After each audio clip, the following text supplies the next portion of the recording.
Já comprou todas as prendas de Natal? Lembrou-se da sua? Estamos a oferecer 40 passes anuais da Zone e um deles pode ser seu. Assine hoje até 55% de desconto e habilite-se a ganhar. Tudo em observador.pt.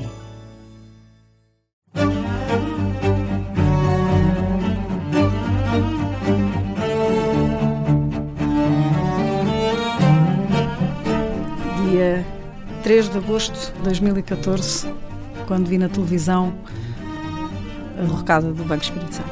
Esse foi o pior dia? Profissional, sim. Este é o Querido Líder da Rádio Observadora. Sou o Ricardo Conceição e comigo estão especialistas em liderança Milton Sousa e Jorge Medeiros, e a nossa convidada desta semana é Isabel Vaz, CEO da Luz Saúde, que lidera há 25 anos. É licenciada em Engenharia Química pelo Técnico, tem um Master of Business and Administration, um MBA pela Universidade Nova de Lisboa. Em 92 foi para a McKinsey, trabalhou em projetos essencialmente na área da banca e seguros e desde 99 é presidente da Comissão Executiva do Grupo Luz Saúde. Bem-vinda, Isabel Vaz. Olá. São quantas unidades de saúde, quantos trabalhadores nesta altura? Qual é a dimensão? Nesta altura somos cerca de 30 unidades, 14 hospitais e 15 centros de saúde de quarta geração, como eu gosto de chamar, de proximidade, e uma residência sénior que está inserida no complexo aqui de saúde de Lisboa. E somos mais hoje de 14 mil pessoas. 14 mil pessoas. Em todo o país. Quando a dimensão chega a esse ponto de 14 mil pessoas, imagino que a Isabel não consegue conhecê-las todas, como é óbvio, mas já não, infelizmente. Como é que se gera tanta gente? Bom, a primeira coisa que é preciso perceber é que os hospitais funcionam 24 horas por dia, 365 dias por ano. E, portanto, isso significa que uma pessoa normalmente significa 5, 6. Por causa dos turnos. Claro, por causa dos turnos, não é? E, portanto, os hospitais são, de facto, operações muito, muito complexas. O paraíso para um engenheiro, devo dizer, porque além de ser, de facto, operações muito complexas, são operações muito complexas numa área absolutamente espetacular do ponto de vista de impacto direto nas pessoas. Como é que se gerem 14 mil pessoas? Bom, desde logo, gere-se com... nós temos a capacidade de ter uma grande equipa que nós, enfim, na Luz Saúde, temos conseguido atrair para um projeto que tem sido fantástico nos últimos 25 anos. Nós este ano fazemos 25 anos e, portanto, eu conto com uma equipa espetacular, em que estamos todos a olhar na mesma direção, todos temos a mesma North Star, se quiser, e que faz com que a Luz Saúde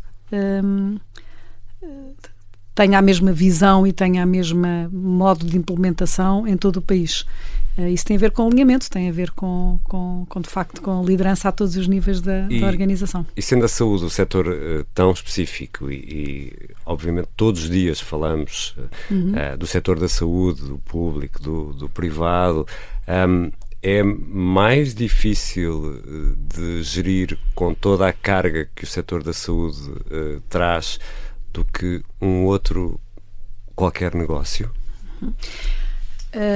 O setor da saúde é diferente de qualquer outro setor da economia, porque a saúde pode ser um custo catastrófico no momento da necessidade. E isso introduz neste setor um terceiro agente entre o jogo da oferta e da procura, que é o agente segurador, seja ele público, ou seja, nós através dos nossos impostos, na realidade, contribuímos para um seguro público que no momento da necessidade faz com que nós possamos ir aos hospitais e públicos e privados, no caso dos privados, no seguro público, aqueles que têm convenção com o Estado, no momento da necessidade e não pagarmos, e portanto haver uma solidariedade seguradora, ou também no setor privado, em que hoje as seguradoras têm um papel extraordinariamente importante. Hoje cerca de 50% das pessoas em Portugal têm uma dupla cobertura, além daquela que temos no seguro público, e portanto esta introdução deste terceiro elemento no jogo da oferta e da procura faz com que este bem seja completamente diferente dos outros bens em que no fundo não há este intermediário. Por outro lado, também há fortes juízos éticos éticos, porque não é aceitável o erro. E, portanto, a ética em saúde é uma coisa que diz muito à população, como é óbvio, porque é um bem absolutamente extraordinário. E, por outro lado, as pessoas que fornecem o serviço têm uma assimetria de informação gigante face a quem recebe o serviço. Portanto, estas 3 características fazem com que seja um setor completamente diferente dos outros setores da economia. E como é que casa a ética com o lucro? Que é sempre uma pergunta que se coloca nestes casos. Não tem, enfim, como em qualquer setor da economia, todos os setores têm que se pautar por princípios éticos, desde logo a banca, não é? E já tivemos muitos exemplos no passado de quando isso não acontece, a devastação que é para a economia e até, enfim, não querendo entrar no que está a passar atualmente, também diria que é importante. Eu, sobre este tema da perspectiva do lucro,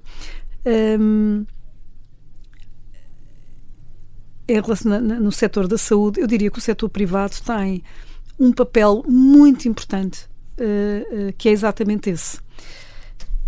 Nós damos um benchmark ao setor público, se quiserem, porque não é aceitável que o setor público, perante os contribuintes, não esteja a atuar aos mais altos níveis de eficiência e de eficácia que o escrutínio público devia ter. É mesmo, se quiseres, é a mesma coisa na Caixa Geral de Depósitos, que é um banco público. Não é aceitável que fosse gerida com níveis de cost to income, ou agora os novos, enfim, já não é muito comum hoje falar em cost to income, mas, ou seja, com os mesmos níveis de eficiência do setor privado com o qual está a concorrer. Não é? Porque isso é o que nos dá a nós, contribuintes, a certeza que o banco está a ser gerido e que dá os dividendos certos, no limite pode servir para baixar os nossos impostos ou para ser aplicado noutras coisas. Portanto, o que é que acontece no setor da saúde? Transparência é a mesma coisa. Mas não o que é que acontece no setor da saúde? Sua opinião? Não, no setor da saúde é um setor muito politizado, em que, efetivamente, a transparência não é muito grande, ou seja, o setor da saúde, tipicamente, em média, nos países, e os Estados Unidos são uma exceção para pior, no sentido em que gastam mais na percentagem do PIB na saúde do que a União Europeia, mas andará sempre à volta de 10% do PIB. Nós estamos a discutir gastar 3% na defesa. Nós gastamos mais de 10% da nossa riqueza na saúde. Okay? Portanto, é um dos maiores setores da economia.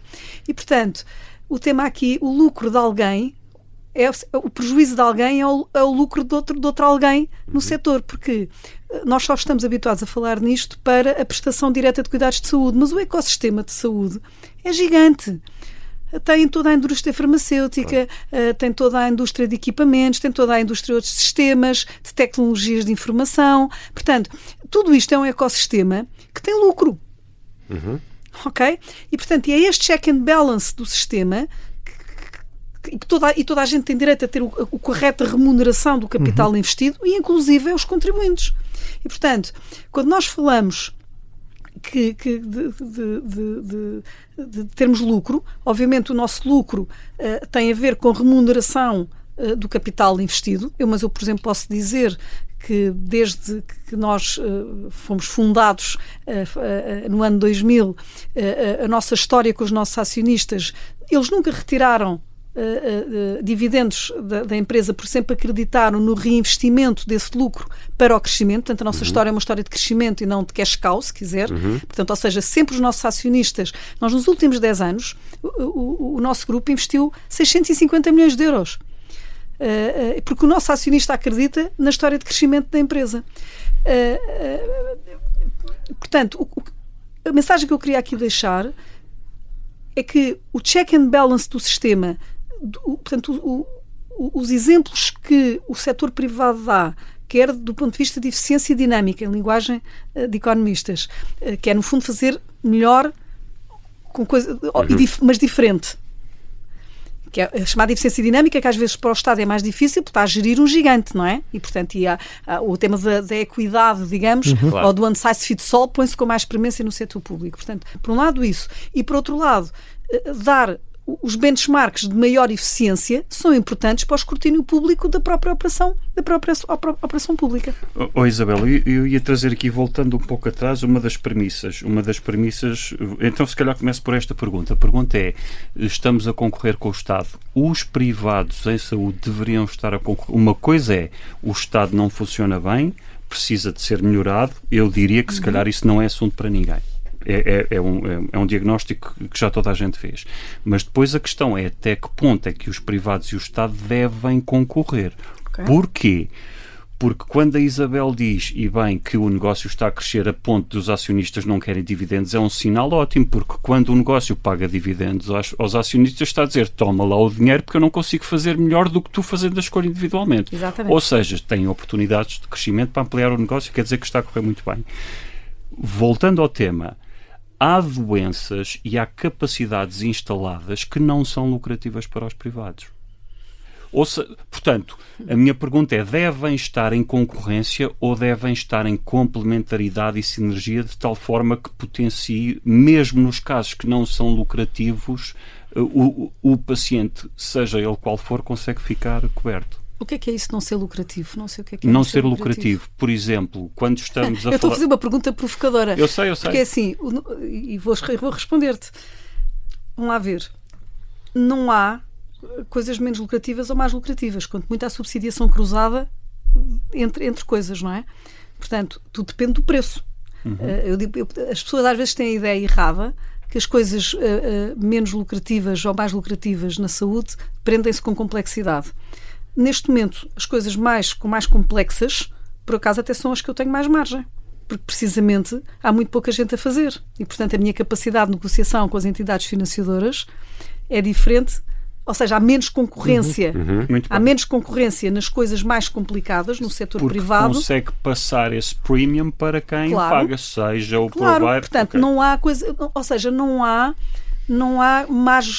mais prestações de saúde ou mais lucrativas. Depende das dinâmicas, como sempre, do mercado e da curva de oferta e da procura. Mas isso eu percebi, eu diria que também não é... Pronto. Agora, outra questão que é importante é nós deveríamos trabalhar dentro de um sistema bem articulado e, nomeadamente, não haver duplas coberturas. Acho que sim.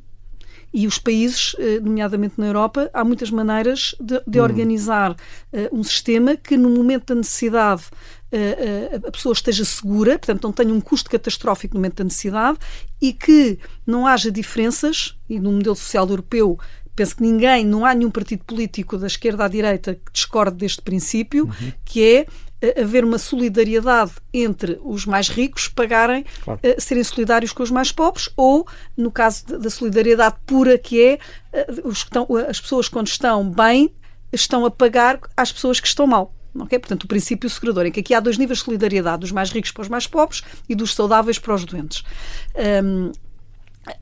E, portanto, não devia haver uma dupla cobertura. Uma dupla cobertura, por definição, é um desperdício, porque a pessoa já pagou uma vez o risco de saúde quando pagou os seus impostos para ter acesso. Mas o que é facto é que está a haver. Não é? E a dupla cobertura provavelmente é um sintoma de eu vou buscar uma cobertura para o privado porque sei que se calhar no Estado não consigo ter o cuidado que gostaria de ter. Normalmente eu acho que as pessoas, acho que não tenho a certeza porque isto há inquéritos importantes já feitos sobre isto.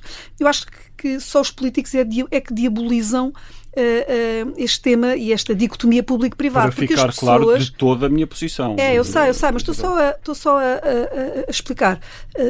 Ou seja, as pessoas muitas vezes querem ter acesso aos dois setores e não estão a diabolizar um ao outro, ou eu vou só ao privado. Querem ser tratadas. Querem ser tratadas. E o público tem coisas extraordinárias e o privado também, e o privado tem coisas más e o público também. Portanto, aqui não há...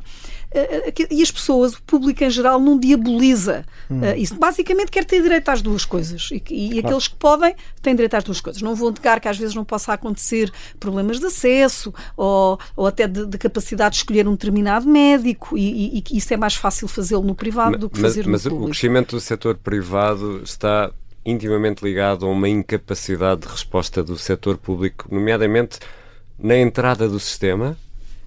Sim, a ver, se o setor público, na maneira como é construído em Portugal, tivesse a funcionar maravilhosamente, e aqui estamos a falar de acesso, portanto, essencialmente isto é um tema de acesso. O que explica mais, o fator que explica mais é o acesso, havendo outros fatores. Temos muito essa ideia, não é? O difícil às vezes é entrar.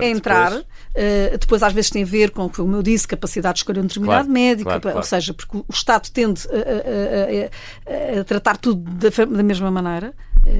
E às vezes é o tema da velha questão da equidade e a igualdade, não é? Isso aplica não só à saúde, não é? Portanto, há países, muitos países da Europa, a Alemanha, a Holanda, a Bélgica, ou seja, trata o público e o privado, as pessoas têm a liberdade de ir a um ao outro e, portanto, tudo faz parte de um sistema coerente e, portanto, as pessoas não têm necessidade de fazer essas duplas coberturas. Portanto, do ponto de vista de eficiência económica, é o ideal.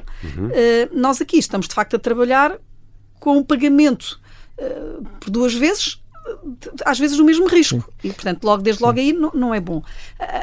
Houve as parcerias público-privadas lançadas pelo professor Correia de Campos, portanto, um governo PS, era exatamente uma tentativa de dizer assim, eu vou pôr os privados dentro do meu sistema, vou trazer essa eficiência dinâmica para dentro do sistema e essa tensão competitiva para dentro do sistema, e até se eles forem muito bons e isto correr muito bem, eles próprios vão... Claro. Não vai haver tanta necessidade de setor privado. Ou seja, foi uma manobra tremendamente inteligente. Porque mas com força portanto, dentro do mesmo sistema. Agora, deixa-me só dizer uma coisa. Por exemplo, a Holanda, quando olha para isto, diz, não, eu além de querer ter tensão competitiva na parte da prestação, também quero ter na parte de quem paga. E criou mecanismos de competitividade também naquilo que se chama managed care. Ou seja, a função fundamental para o modelo social europeu, na realidade, é a igualização do risco. Ou seja, ninguém pode ficar para trás porque tem um risco pior ou melhor. Ok? E isso é uma função soberana do Estado. Não há ninguém que possa fazer isso sem ser o Estado. Ok? O que é que os holandeses fazem? Bom, essa função é soberana e essa não pode ser no Estado. Já quando eu faço a Câmara de Equalização, eu posso ter assim, olha, agora há uma seguradora, e aí não está a fazer papel de seguradora, na realidade está a fazer papel de gestora de prestação, e diz assim, tu tens essa carteira, tens aqui uma equalização, tens aqui um determinado perfil de risco, dou-te uma capitação X.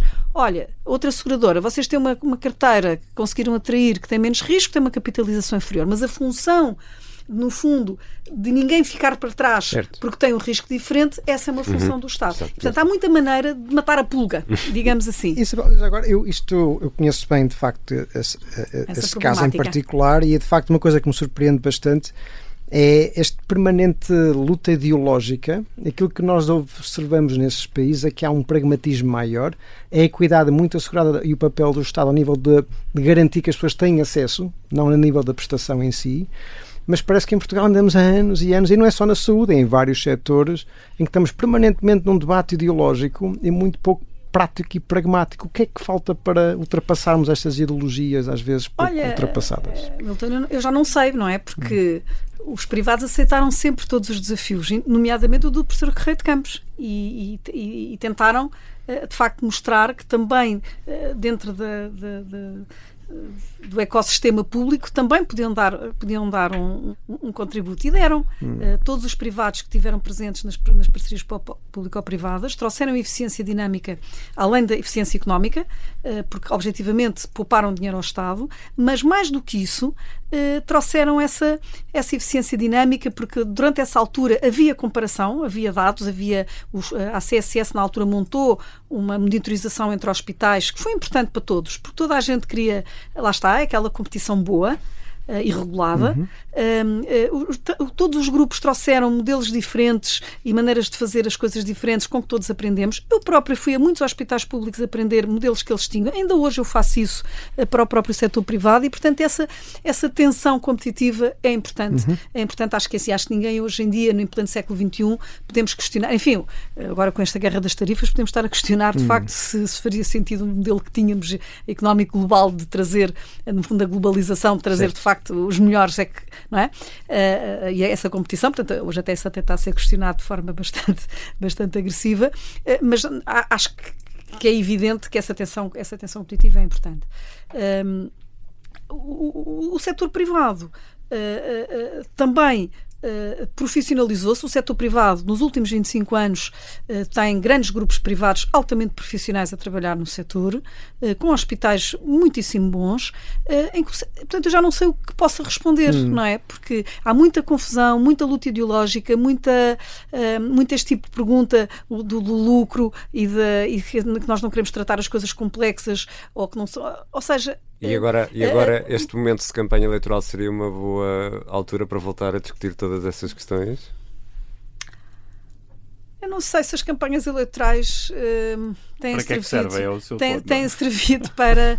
Às vezes até acabam por amplificar essas lutas ideológicas. Por acaso, eu não tenho visto os debates porque eu já não consigo. Mas têm-me dito porque lá já ouvi um comentário do Sr. Presidente da República a dizer que os debates têm corrido bastante urbanos e bastante bem, o que é ótimo. Se calhar vou começar a ver.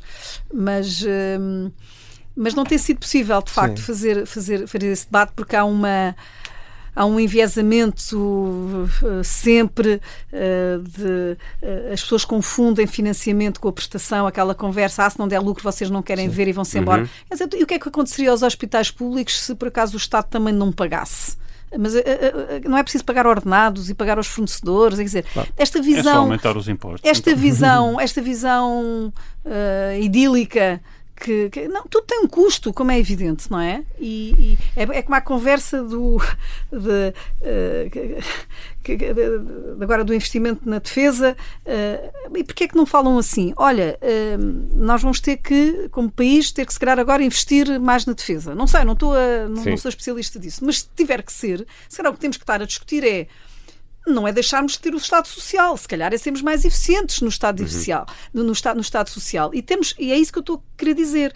Ou seja, não passa para a cabeça ao Dr. Paulo Macedo, na Caixa Geral de Depósitos, agora, de gerir a Caixa de forma displicente, não é? Porque ele sabe que os dividendos que dá das duas, podem, para descer os nossos impostos, ou podem ser aplicados em prestações sociais, podem ser aplicadas qualquer coisa de forma transparente para toda a população. No setor da saúde não há essa preocupação, é isso? E no setor da saúde, eu acho que o setor da saúde tem alguma sorte, não é? Porque consegue ter aqui uma retórica que a saúde não tem preço, logo não tem que ser eficiente e logo posso fazer o que me apetece, não é? E, portanto...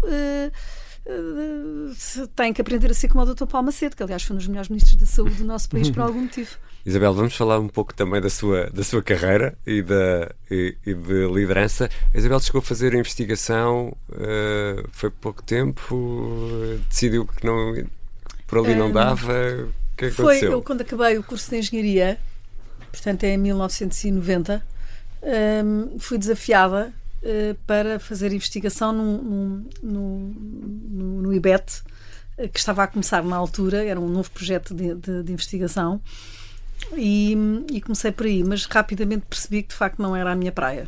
Não era a minha praia, estar ali de volta eu tinha um projeto em tecnologia de células animais, imagine-se, portanto era um projeto era por acaso uma coisa gira, mas eu de facto não era ratinho de laboratório. Gostava mais de números?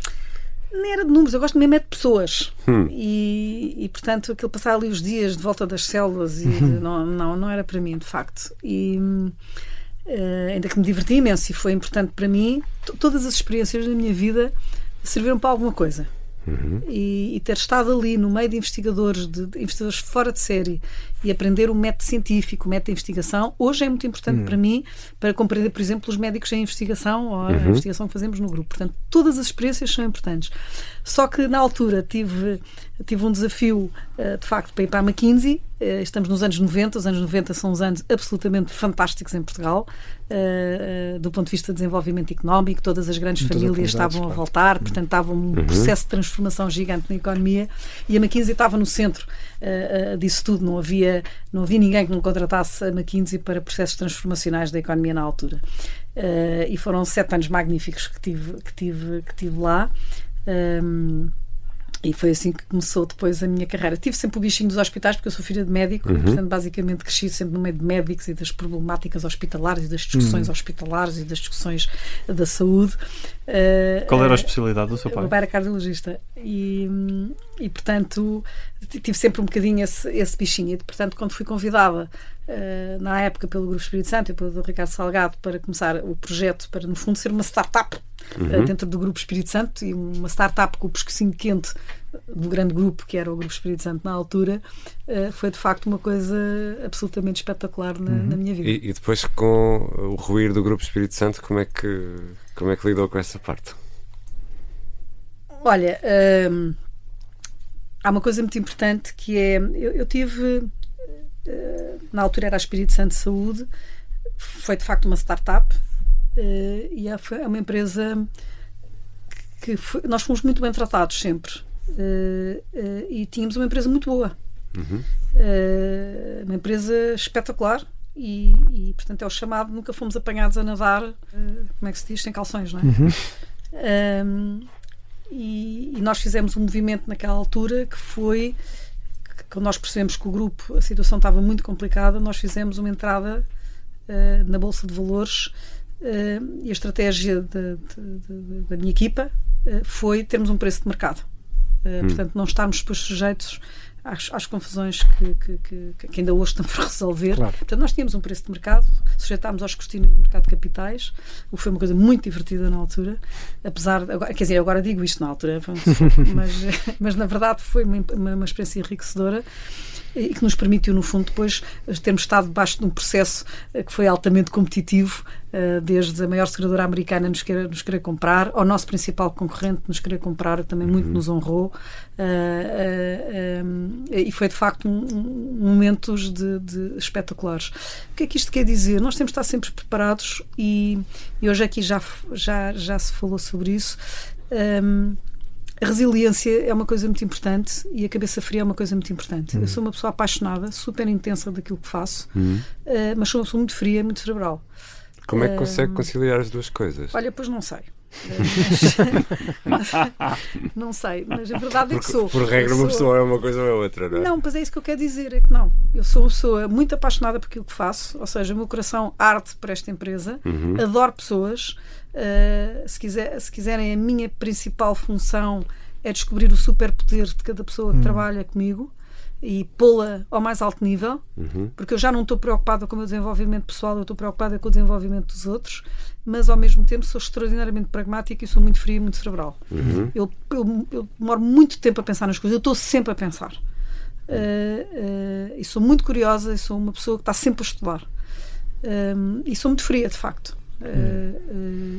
Fria nesse sentido. Mas é curioso que há uma coincidência entre ser quente, calorosa com as pessoas, e ao mesmo tempo a capacidade de ser fria e distante quando é necessário para tomar decisões, não é? Exatamente. Empatia cognitiva, se calhar, não é? Sim, também. Pois, não sei, mas a verdade é que sou assim, e portanto eu muito raramente sou apanhada de uma curva. Sim. Mas eu tenho aqui uma questão muito rápida. Já agora, essa intensidade às vezes assusta as pessoas? Assusta. É? Assusta, eu sou muito intensa. É? Canso imenso as pessoas. Canso imenso. Às vezes os meus colegas dizem-me: pá, hoje mais não, Isabel, hoje mais não, já não aguento. E como é que reage quando as pessoas dizem isso? Eles têm à vontade de fazer isso? Claro, nós temos a nossa equipa, a nossa equipa é espetacular e tem os checks and balances todos. Ou seja, tive o cuidado quando comecei, já tive o enorme privilégio que o Dr. Ricardo Salgado na altura me deu, que foi formar a equipa. Portanto, ele percebeu o projeto, gostou do projeto, o grupo, na altura o Conselho Superior do Grupo aprovou, e eu pude escolher a minha equipa. E eu tive o cuidado de escolher a equipa diferente, todos diferentes de mim. Portanto, todos fantásticos, do melhor que há em cada uma das suas áreas, e todos com características diferentes. Um é super empreendedor, o outro é um super financeiro, super stiff, no sentido em que ele é tudo super seguro, super sólido, não falha nada. E tenho um de sistemas que é completamente sonhador como eu, e muito bom em termos de sistemas, e tem um visionário do ponto de vista de sistemas de informação. O meu papel é garantir que a estrela polar está lá, nós sabemos por onde é que vamos, e que toda a gente é capaz e alinhamos toda a organização nessa direção. Mas tive de facto este cuidado de sermos todos diferentes para que os checks and balances estejam lá. Eu vou dizer-vos uma coisa, eu tenho muita dificuldade em lidar com pessoas que não me desafiam, porque senão eu sou uma pessoa, como já disse, muito cerebral. E, portanto, eu tenho que ter a certeza que os passos que estamos a dar são bem dados. Eu tenho a responsabilidade, obviamente, primeira, de estabelecer a estratégia da empresa, mas preciso de ser desafiada, porque se eu não for desafiada, sou eu que tenho que me desafiar a mim própria. Claro. E isso é uma trabalheira que me aguenta. Portanto, ou seja, eu tenho que fazer o contraditório a mim própria, não dá. Portanto, eu preciso de pessoas... Até temos a capacidade de ver todas as perspectivas e temos os nossos enviesamentos. E eu detesto pessoas que me estejam a engraxar. E porque não me servem para nada. Portanto, eu sou uma pessoa muito humilde, e já falámos no programa sobre isso, mas é esta a humildade de eu tenho que ter a certeza que sou muito... Que a estratégia que estamos a seguir está correta e que os passos que estamos a fazer estão corretos. E, portanto, eu preciso continuamente do contraditório, porque só com o contraditório é que nós agarramos as pontas soltas todas, não é? Mas muda de rumo claro, quando... Claro, eu sou completamente fact-based. Quando dizem, Isabel, se calhar por aí não dá. Claro, sou completamente aceita mudar de rumo? Claro. Mas tem que ser bem demonstrado, não é? Eu sou fact-based, tem que ser demonstrado. Achismos não dá para mim. Mas portanto, ou seja, eu lido com alguma ambiguidade, porque toda a gente tem que lidar com ambiguidade. Aliás, não há outra maneira, o próprio corpo humano lida com a ambiguidade, e o corpo humano consegue lidar com a ambiguidade, normalmente é melhor saúde. Enfim, isto é uma área de investigação interessante. Mas essas discussões são as discussões melhores da minha vida. Portanto, a discussão estratégica, mas baseada em rigor, e disciplina baseada em factos o mais possível, é fundamental. Só para perceber isto, Jorge, desculpa, Jorge, queria fazer uma pergunta. Nunca há nada baseado no instinto? Ou na... o instinto é a parte da ambiguidade, mas sabes que o instinto... Deixa-me usar eu acho que é reconhecimento de padrões. Uma palavra aqui que se calhar não é a mais correta, mas se calhar pode ilustrar aquilo que eu estou a pensar. Não há fezada aí? Nunca? Eu vou dar-te uma frase. Quando entrei na McKinsey, o Dr. Manuel Vilante, que foi de facto uma figura extraordinária na minha vida e foi extraordinária também para Portugal, enquanto líder da McKinsey em Portugal, dizia-me sempre uma coisa, que era um analista, que era no fundo um miúdo quando entra na McKinsey, precisa de 5 pontos para traçar uma reta. O associado precisa de 3 pontos para fazer uma reta. O chefe de projeto precisa de 2 pontos. E eu perguntei, então e o Dr. Vilante? Nenhuma. Não preciso de ponto nenhum. Isto quer dizer o quê? É experiência, é reconhecimento de padrões, que é diferente de não ser fact-based, ok? Portanto, eu ao longo da minha vida, ou seja, eu há 25 anos precisava de mais factos e de mais certezas para seguir um determinado caminho. Eu hoje reconheço, eu hoje estou a ver um problema e já porquê? Claro. Porque chama-se isso experiência. Há um padrão. Se quiserem, nos médicos chama-se isso olho clínico.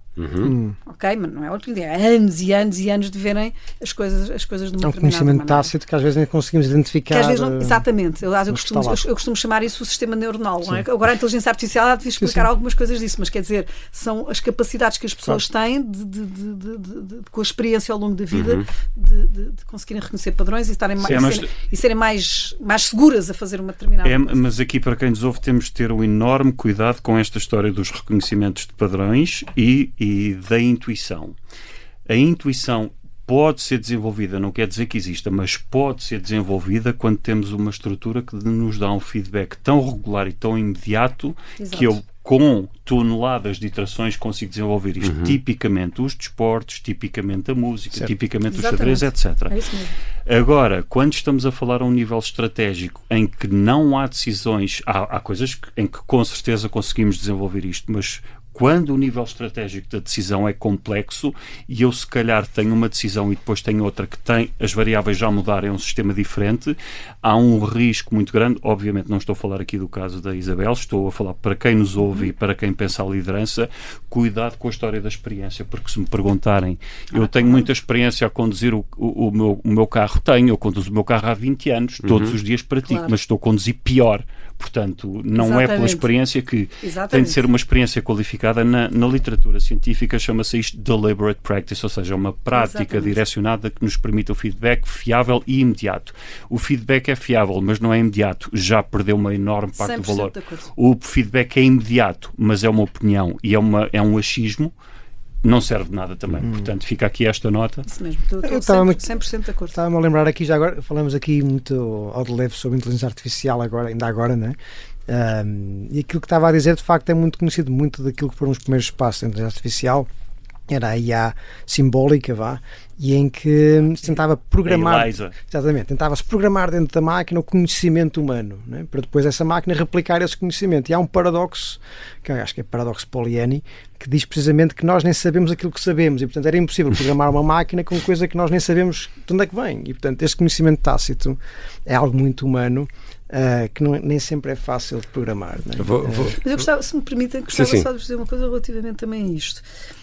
É evidente, e já cometi erros, como é óbvio, toda a gente comete erros, portanto aqui a capacidade é cometer o erro e fazer desse erro uma oportunidade para continuar.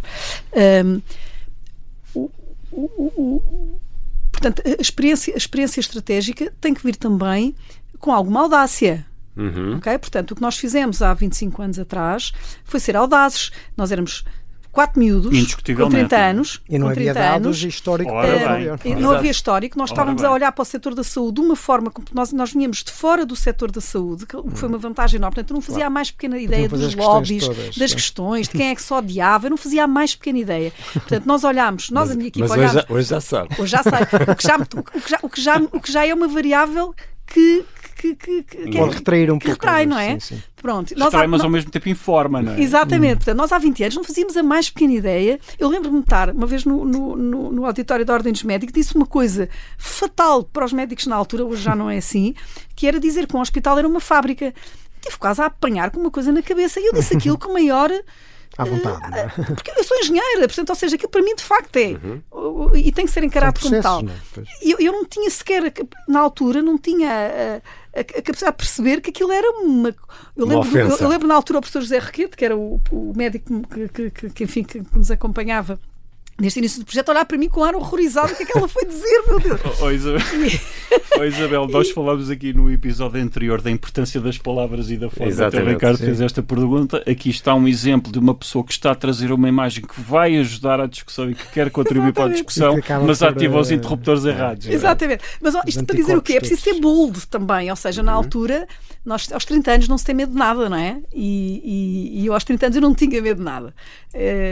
E também, eu hoje também ainda não tenho, mas na altura ainda menos. E essa juventude é importante. E, portanto, mais uma vez também eu gostava aqui de dizer, nós falamos às vezes muito das diversidades de género, mas há uma diversidade muito importante que nós temos que considerar nas empresas, que é a diversidade de idade.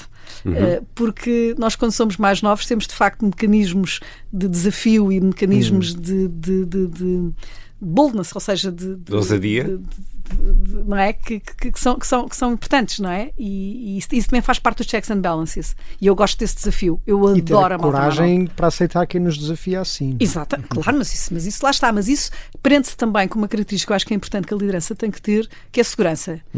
Eu não sou o maior especialista de nada. Ou seja, quer dizer, tenho algumas áreas de especialidade, mas quer dizer, todas as pessoas que me rodeiam são melhores do que eu na sua área de especialidade. O meu papel não é esse. O meu papel é alinhar todos numa determinada visão conjunta. E, portanto, é preciso ser muito seguro. É ser a maestrina? Exatamente. Portanto, e para isso é preciso ter segurança. Eu não tenho nenhum problema estar rodeada de gente extraordinariamente muito boa. Aliás, todos os médicos... Desejo isso. Aliás, o que eu tenho medo é de não estar rodeada de gente muito boa. Isso é que me dá um medo brutal. Mas nem todo, daquilo que conhece das empresas e do mundo empresarial, acha que toda a gente pensa assim, Isabel? Não, eu acho que os bons líderes gostam de estar rodeados por gente muito boa, e os bons líderes são gente segura, são gente em que a sua liderança não é baseada em assimetrias de informação, não é? Mas já tem uma visão, ainda bem, mas é uma visão circular, porque já está a dar a resposta com base numa definição de liderança que pressupõe que está bem rodeada. E acho que é importante para quem nos ouve e para os líderes que nos ouvem esta necessidade, e deve partir do próprio, e nós já falámos disto, acho que o Milton referiu explicitamente isto também no episódio anterior, que é ser confrontado e fomentar isso e querer pessoas que façam isso. Isabel, ainda sobre isto ia fazer aqui uma pergunta, que é: Isabel construiu a equipa de raiz e há muitas lideranças que têm exercícios diferentes e não têm essa hipótese, portanto entram numa organização, herdam, entre aspas, uma determinada equipa, etc. Não é? Portanto, tem esta estabilidade, mas não há nada que não tenha também alguns riscos. E a minha pergunta é: já percebi, pelo que partilhou, que tem isto com a sua equipa, com este núcleo duro de 4 pessoas, ao mesmo tempo que a desafiam, vocês também já sabem, imagino eu, mais ou menos, porque se conhecem muito bem como é que cada um pensa. A minha pergunta é, mesmo no exercício de desafio, não pode haver aqui já um viés, porque eu já sei como é que a Isabel pensa e o outro pensa, portanto faço a pergunta desta maneira, ou seja, e o exercício bom, perder alguma riqueza por isto? Teoricamente sim, mas o setor da saúde tem tantos desafios, o setor da saúde e neste momento todos os setores da economia têm desafios tão grandes que nós não temos tempo para esse tipo de exercício, porque nós estamos sistematicamente a ser confrontados com a inovação, sistematicamente a ser confrontados com maneiras novas de fazer as coisas, etc. Portanto, nós somos uma equipa muito pragmática, somos uma equipa que tem toda no seu ADN esta necessidade de confronto com o futuro. Se quisesse, foi a primeira coisa que eu, independentemente dos saberes diferentes e das características que cada um de nós tem, foi de facto ser uma equipa que queria fazer as coisas de forma diferente e desafiar-se permanentemente a si própria. É uma característica de personalidade que eu gosto que as pessoas tenham. Ainda agora que nós temos um desafio geracional, e eu ouço muitas vezes as pessoas, estou farto da malta mais nova, e porque são mal educados, e porque não querem aprender, e porque trabalhar. Não sei quê, e porque não querem trabalhar. Eu tenho uma perspectiva completamente diferente, ou seja, eles irritam às vezes até à quinta geração, mas efetivamente gosto imenso, porque eles desafiam-nos até ao lado. E têm uma vontade diferente para desafiar do que antigamente se tinha. E eu sinto que a empresa, eu hoje quando tenho no Hospital da Luz aqui em Lisboa, que é um hospital universitário, que está cheio de alunos, e temos aqueles alunos todos a picarem os miolos a toda a gente. Eu acho que um piadão.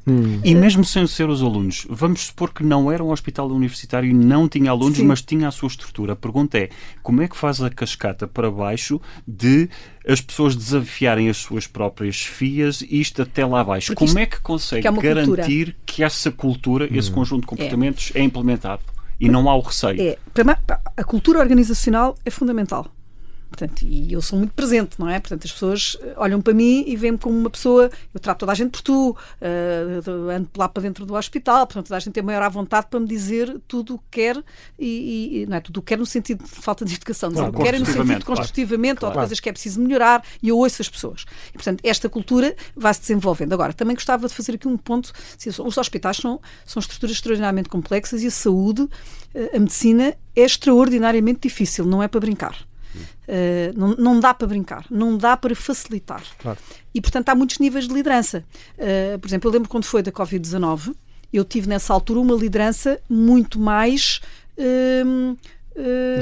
assertiva, porque não havia tempo e não tive capacidade de ser muito democrática. Por exemplo, os enfermeiros tendem... Era um momento muito especial. Portanto, a liderança muda também consoante as situações. Por exemplo, os enfermeiros são conhecidos por ter uma liderança muito mais, deixem-me dizer entre aspas, militar.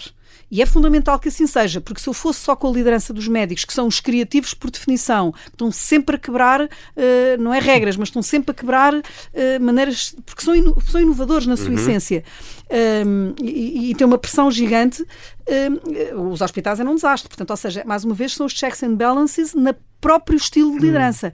E conciliar depois essas diferentes formas de trabalhar. E o enfermeiro desafia o médico e diz não, quando, claro, ou seja, truth to power, falar a verdade ao poder. Portanto, são vários estilos de liderança e que os médicos também, ou seja, eu sei que às vezes, ou seja, o médico às vezes sabe que pode ser mais desafiador de uma regra, porque na realidade sabe que tem uma liderança militar lá por trás e, portanto, que é a mesma coisa que eu às vezes posso ser mais... Isso é verdade. Sim. Posso estar a sonhar mais porque eu sei que tenho o meu CFO que vai-me puxar para a terra e, portanto, ou seja, o meu CFO permite-me sonhar, voar. Mas eu também só voo assim porque sei que ele está lá, porque se ele não estivesse lá eu já tinha que... E voar não é para entrar em órbita. Exatamente, portanto, é estes equilíbrios que têm que estar sempre lá presentes. Isabel Vaz, temos 4 perguntas sempre para todos os convidados do Querido Líder e vou fazer-lhe a primeira. Qual foi o pior dia, qual foi o pior momento da carreira? Dia 3 de agosto de 2014, quando vi na televisão a derrocada do Banco Espírito Santo. Esse foi o pior dia? Profissional, sim. Por causa da incerteza? Foi pessoal? Foi profissional? Foi tudo junto? Foi tudo junto, porque porque era um grande grupo e eu devo a minha vida profissional ao Dr. Ricardo Salgado. E eu sei que não é muito popular dizer isto, mas é o que é. E, portanto, foi uma tristeza imensa, que ainda hoje é uma ferida, uma tristeza muito grande. Foi, na minha vida profissional, foi seguramente o pior dia da minha vida. E qual foi o melhor? Na minha vida profissional foi a abertura do Hospital da Luz de Lisboa. Foi assim uma coisa espetacular. Chegou a achar que não ia ser possível ou nunca pôs isso em causa? Nunca pus isso em causa. É assim, é o projeto da minha vida. E quando é que a Isabel percebeu que era eu é que sou a líder? Houve algum momento na sua vida, na sua carreira, que disse: espera aí, afinal quem manda sou eu? Não, porque nunca penso nisso, porque para mim a liderança é ter poder. Para mim não é para mandar nas outras pessoas. Ter poder para mim é justamente para poder fazer coisas, para poder realizar, para poder ter capacidade de fazer coisas, de andar para a frente. E isso para mim é que é a liderança. Já agora, Isabel, até porque depois de 25 anos à frente dos destinos do Hospital de Saúde, que outros sonhos é que ainda tem então, não é? Como é que consegue alimentar essa ambição, essa vontade? O país é pequenino ainda por cima. Não, olha, o setor da saúde é um setor absolutamente fantástico para isso, porque está sempre a andar. Eu, neste momento,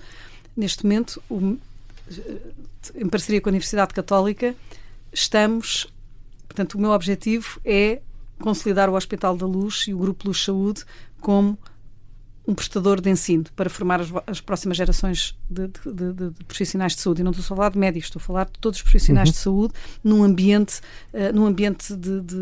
que é pujante, que é de alegria, de construção. Esse é neste momento o meu projeto. Mas neste momento eu já estou a preparar a empresa. A mim o que me interessa não é o que eu fiz para trás, a mim o que me interessa é como é que eu deixo a empresa preparada para a frente. Isso é que é a grandeza das nossas vidas, é quando nós sairmos, tudo aquilo que construirmos vai ser ainda melhor e tivemos lá as bases para que quem lá fica possa continuar um projeto que pode até ser diferente do nosso, mas que continua para a frente. E neste momento nós estamos perante uma alteração de paradigma, de uma evolução tecnológica sem precedentes na história da humanidade, que vai alterar completamente o mundo como o conhecemos hoje e em particular o setor da saúde. E portanto eu estou sempre divertida. Não faltam desafios. Estou sempre divertida, não há nada que divirta. Mas neste momento a minha preocupação mesmo, porque enfim já estou a ficar mais velha, é ter a certeza que a empresa está preparada para continuar a vingar no futuro. Isabel, eu ia voltar aqui atrás e ia fazer uma pergunta porque desconheço e imagino que sei a resposta, mas não tenho a certeza, que é: vocês estão a crescer e crescem muito por aquisição também, ou não? Não necessariamente. Okay. Nós temos crescido muito em greenfield. Expansão. Em expansão. Ok. Em expansão das nossas próprias unidades, ou portanto ao brownfield em relação às nossas próprias unidades, ou novas unidades, com modelos diferentes, com modelos Ok.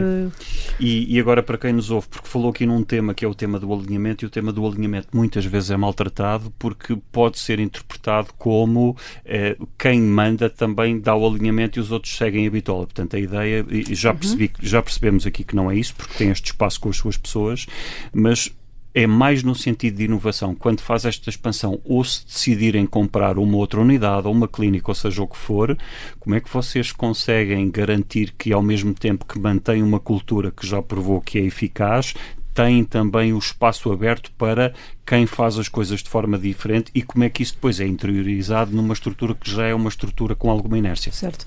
Excelente pergunta, que agradeço. Nós, no nosso plano de aquisições, que também fizemos muitas, nós fizemos mais de 21 operações de aquisição desde 2000, quando começámos. A nossa preocupação é uma aquisição seletiva, ou seja, uma das perguntas que fazemos sempre no processo de seleção de alvos é sempre o fit, ou seja, se conseguimos que aquela empresa entre no nosso modelo estratégico e não venha a ser alguém que nos está ali sempre depois a massacrar a cabeça para fazer uma bola de chumbo, exatamente. Okay. Isabel, vamos à última pergunta, que é uma pergunta interessante, eu pelo menos acho que é interessante, e também é uma pergunta interessante. Se alguma vez, já percebemos que a Isabel gosta muito do que faz e gosta de trabalhar, alguma vez deu uma desculpa esfarrapada para não ir trabalhar? Uma coisa do tipo, rebentou-me um cano e hoje não dá? saio sempre da cama com uma energia para trabalhar todos os dias, adoro o que faço. Mas todos os dias? Todos os dias, não me lembro. Nem no dia 14, no dia 3, perdão, no dia 3 nem nesse dia. Nesse dia, enfim, além da tristeza imensa, foi rapidamente, lá está. Trabalhar. Dar a volta. O que é que temos que fazer para sair já deste filme rapidamente? E, portanto, não, tenho tido a felicidade de gostar muito daquilo que faço e de ter uma energia inesgotável, que aliás cansa imenso os meus colegas, como já tive a ocasião de referir. Não bebo café, portanto faço-lhes esse favor, mas não tenho mesmo nenhum dia em que tenha dado essa desculpa. E quando para? Há algum momento em que para? Então não paro. Eu durmo 8 horas sagradas todos os dias, durmo muito bem. Poesia? Leio poesia, adoro poesia, adoro ler e gosto muito de poesia. O meu poeta preferido é de Setúbal, Sebastião da Gama. Pelo sonho é que vamos. Aproveito já agora para os queridos líderes lerem. E é isso. Eu durmo muito bem e gosto dos meus amigos, gosto de praia, gosto de ler. E sou uma pessoa feliz, basicamente. Obrigado, Isabel Vaz, a CEO do Grupo Luz Saúde. Meus queridos líderes, Jorge e Milton, obrigado. Para a semana, obrigado, Ricardo. Cá estaremos de novo no Querido Líder, o podcast sobre liderança da Rádio Observadora. Sou o Ricardo Conceição. Até para a semana.